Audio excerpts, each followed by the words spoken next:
kita memulai pembelajaran hari ini, marilah kita berdoa terlebih dahulu menurut agama dan keyakinan masing-masing. Berdoa dimulai. Berdoa selesai. Agar kita lebih bersemangat lagi, kita menyanyikan lagu dari Sabang hingga Pulau Merauke. Adik-adik, ada yang tahu nggak lagu itu? Jika kalian tahu, marilah kita menyanyikannya bersama-sama.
Dari Sabang hingga Merauke.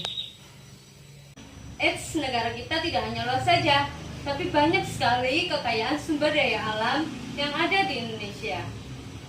Ada yang tahu nggak maksud dari sumber daya alam itu apa? Daya alam adalah sesuatu yang dihasilkan oleh alam yang akan dimanfaatkan oleh manusia dan makhluk hidup lainnya. Sumber daya alam dibagi menjadi dua jenis. Yang pertama, sumber daya alam yang dapat diperbarui, dan yang kedua, sumber daya alam yang tidak dapat diperbarui. Pertama, kita akan membahas jenis sumber daya alam yang dapat diperbarui. Apa sih sumber daya alam yang dapat diperbarui itu?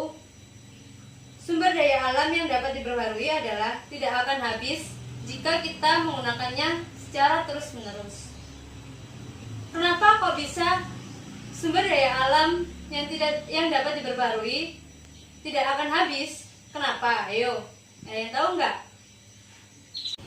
Karena sumber daya alam ini dapat didaur ulang, dapat tumbuh, dan dapat dibuat kembali.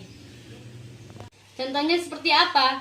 Contoh sumber daya alam yang dapat diperbarui adalah tanaman kopi, tanaman rumput laut, ikan tuna, tanaman cengkeh, tanaman jagung, tanaman pohon kelapa sawit, dan banyak lagi. Banyak sekali manfaat dari contoh sumber daya alam yang dapat diperbarui. Salah satunya manfaat dari kelapa sawit. Kelapa sawit dapat digunakan untuk bahan minyak goreng. Kita akan membahas sumber daya alam yang tidak dapat diperbarui. Pengertian dari sumber daya alam yang tidak dapat diperbarui adalah jika kita menggunakannya secara terus-menerus, dia akan mengalami kepunahan dan akan habis. Contoh sumber daya alam yang tidak dapat diperbarui dibagi menjadi 3 kategori, yaitu logam, non-logam, dan industri. Alam yang tidak dapat diperbarui dalam kategori bahan logam adalah emas dan biji besi. Contoh sumber daya alam yang tidak dapat diperbarui dalam kategori bahan non-logam adalah minyak bumi dan batu bara. Contoh sumber daya alam yang tidak dapat diperbarui dalam kategori bahan industri adalah berlian, asbes, fosfat, kapur, belerang, dan garam. Banyak sekali manfaat dari contoh sumber daya alam yang tidak dapat diperbarui. Salah satunya manfaat dari emas dan berlian yang banyak digunakan sebagai perhiasan.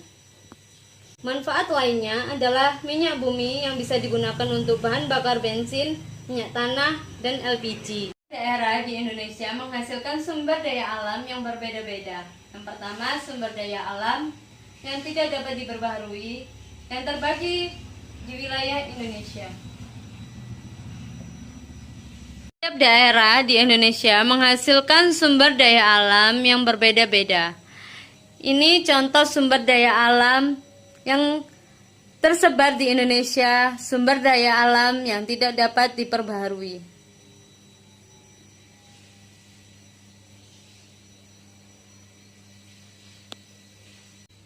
Yang pertama, kekayaan sumber daya alam yang di Pulau Sumatera terdapat emas, minyak bumi, kapur, batu bara. Yang kedua, di Pulau Jawa terdapat biji besi, belerang, garam, minyak bumi, fosfat, asbes. Yang ketiga, di Pulau Kalimantan terdapat berlian, emas, batu bara, minyak bumi, biji besi. Yang keempat, di Pulau Sulawesi terdapat biji besi, emas, kapur.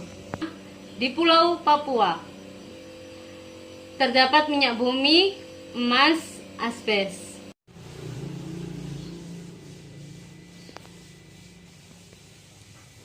Penghasil minyak bumi terbanyak di Indonesia terdapat pada Pulau Sumatera.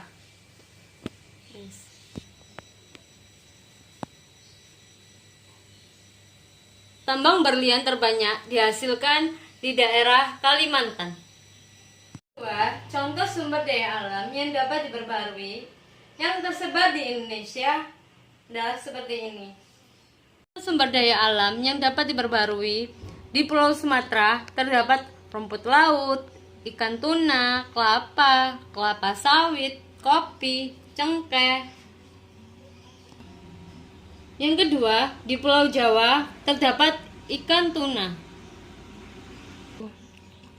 Yang ketiga, di Pulau Kalimantan terdapat ikan tuna, kopi, dan tanaman kelapa.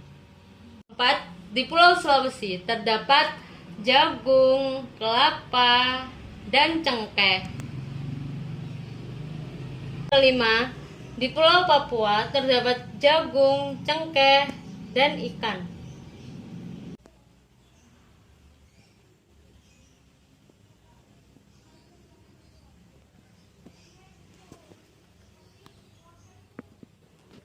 Perairan di Indonesia yang banyak menghasilkan ikan tuna adalah Pulau Sumatera.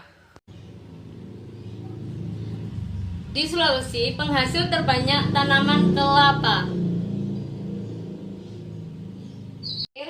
Tanaman teh dapat tumbuh di dataran tinggi.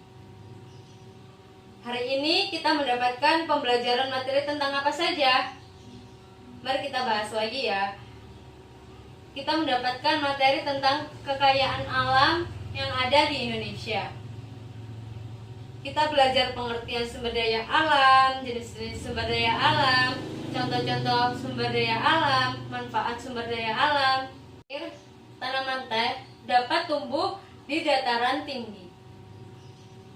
Hari ini kita mendapatkan pembelajaran materi tentang apa saja?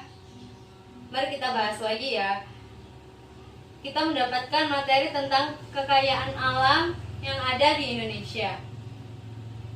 Kita belajar pengertian sumber daya alam, jenis-jenis sumber daya alam, contoh-contoh sumber daya alam, manfaat sumber daya alam, serta pembelajaran persebaran tentang sumber daya alam yang ada di Indonesia dengan menggunakan media miniatur 3D kelam kekayaan alam di Indonesia. Semoga pembelajaran hari ini dapat bermanfaat. Apabila ada salah kata dan perbuatan, mohon dimaafkan. Apabila kurang jelas, kalian lihat di description box. Sampai ketemu di pembelajaran berikutnya. Bye-bye.